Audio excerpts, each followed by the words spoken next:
Excusez-moi de revenir sur la vidéo du petit garçon de 11 ans qui a killé son vieux là. Parce qu'on vient de m'envoyer un reportage. Et un reportage des voisins proches, donc je peux même dire les voisins. Vous savez, il y a les voisins qui sont comme la famille. Donc, vous allez écouter le reportage. Mais avant de vous faire écouter ces reportages-là, je voulais attirer l'attention des parents. Parce que quand j'ai écouté ce reportage-là, j'ai écouté tout ce que les voisins ont dit.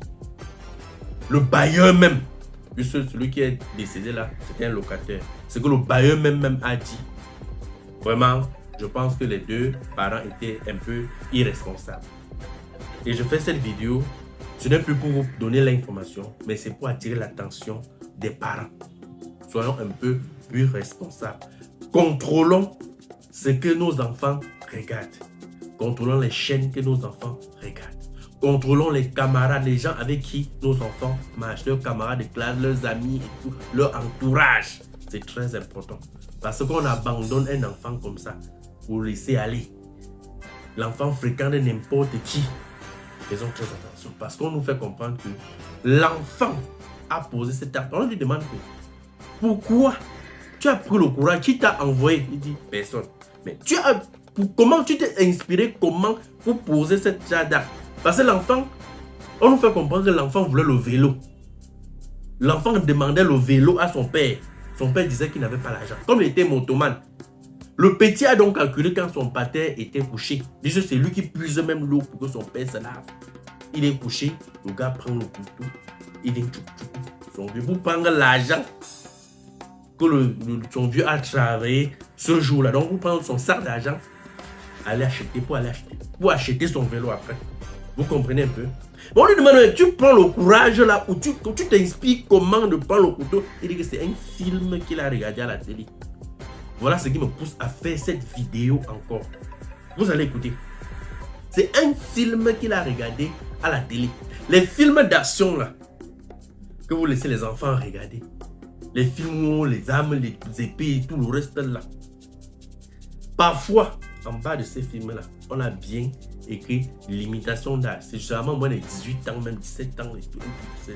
Mais vous laissez les enfants de 10 ans. Vous ne contrôlez pas les chaînes que vos enfants regardent. Vous laissez les enfants regarder n'importe quoi. Avant d'accuser même les parents, les enfants parfois, nous voyons aussi nos comportements envers ces enfants. Nous ne contrôlons pas les enfants. Nous ne surveillons pas les enfants. Pour après dire que les enfants d'aujourd'hui, on ne sait même plus ce qu'ils deviennent. Voilà l'enfant à cause d'un film. Je ne sais pas si c'est un film d'action qu'il a vu ou si c'est les films... Je voulais aussi attirer l'attention des jeunes qui font des films bizarres, on diffuse seulement là. Sachez que ça aussi a un impact direct dans la vie de nos enfants. Ou bien même des gens qui regardent. Donc, quand vous tournez des gros films là, mesurez déjà les conséquences. L'enfant prend le courage de tchoukou son vieux. Parce qu'il a regardé un truc pareil à la télé. Je ne sais pas si l'enfant avait regardé aussi un enfant qui demandait quelque chose à son vieux. Il a refusé. L'enfant a aussi fait ça. Vous allez écouter le reportage. J'espère que vous avez compris le message. Parce que ça, c'est le message que je voulais vous passer. Contrôlez les enfants. Même si c'est les voisins. Contrôlez les enfants qui marchent avec vos propres enfants. Les enfants des voisins. Ils sont comment? Ils sont éduqués comment? N'acceptez pas que vos enfants se baladent n'importe comment et marchent avec n'importe qui, même leurs camarades de classe. Contrôlez l'entourage de vos enfants. Maintenant, écoutez attentivement ce qui s'est passé. Voilà donc. C'est l'enfant même qui a lui épuisé l'eau pour qu'il se lave. C'est tout. Et il s'est lavé, il était avec un chonchon. Il s'est couché là, c'est là où il était au lit. Comme un film hollywoodien en plein cœur du département de la Mifi, la scène macabre de parricide a lieu dans la nuit du lundi 2 décembre à Balin, au lieu du carrefour Force de Dieu, autour de 19 h. J'étais mal pour voir la télé. Subitement, j'entends sauvez-moi, sauvez-moi, sauvez-moi. Papa m'a sauvé-moi. C'est ça, je vois que c'est mon locataire. Il est sans couler, on lui a poignardé ici. Là. Je lui ai pris avec mon collègue ici. Il est parti à l'hôpital, arrivé là-bas. Il a enlevé l'arme. C'est son enfant même qui lui a poignardé. Je sors, je dis qu'est-ce qu'il y a? L'enfant a chuté. Il dit non, mais l'enfant m'a poignardé comment? Il m'a vu avec l'argent, il m'a pour vouloir prendre mon argent. J'ai dit, il est où? Donc, il était accroché sous la main de l'enfant avec sa sacoche. Il me donne directement la main de l'enfant d'arrêter. Quand ne lui lâche pas, il doit j'ai aussi signé sur la main de l'enfant en criant.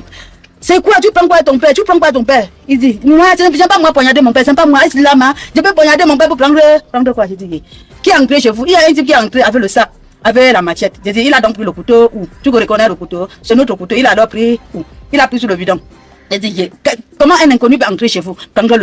Connaître là où le couteau se trouve, jusqu'à il prend le couteau pour lui poignarder. Le couteau, c'est pour qui? Il dit, c'est pour nous. J'ai dit, tu manques, c'est toi qui lui es. Donc, il continuait toujours à aligner. Avant qu'on lui a arrêté. Taper. Une bastonnade qui aura permis au jeune homme de retrouver ses esprits.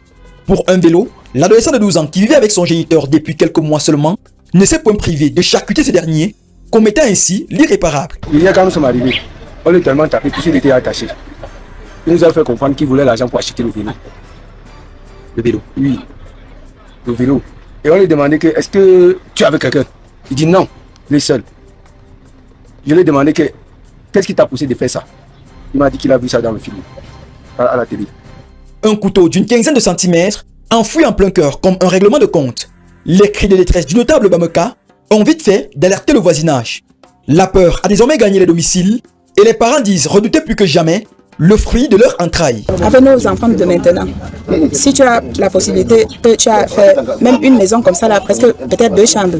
Mes préférences, c'est que tu as ta chambre et les enfants ont leur chambre. Et dès que tu te couches là, tu mets rien que le cadenas sur ta porte. Parce que ce cas-ci-là, on n'a jamais vécu ça. On a vraiment peur de nos enfants. Tu ne peux pas coucher un enfant le lendemain, tu te couches comme ça là, vraiment, il prend le couteau pour disant qu'il veut l'argent pour payer le vélo. Le vélo, c'est quoi? C'est ta vie. Le système éducatif est lui aussi remis en cause par ses parents et voisins, encore sous le choc. Et même l'éducation que les professeurs donnent aux enfants, je ne sais même pas s'ils sont bien formés. Conduit au commissariat central de Bafoussam, le présumé coupable sera présenté devant les juridictions compétentes dans les jours à venir pour répondre de ses actes. On l'a chassé hier. Peut-être qu'on est parti payer d'autres chances. Pour qu'il rentre à l'école. Le maître, tu pèses sur le couteau. Mon frère, comment tu peux regarder une vidéo sans t'abonner? Abonne-toi. Like. Lâche-moi même un commentaire si possible. Toi qui regardes, n'oublie pas de liker et de commenter. Vraiment, si tu n'es pas encore abonné, fais-le.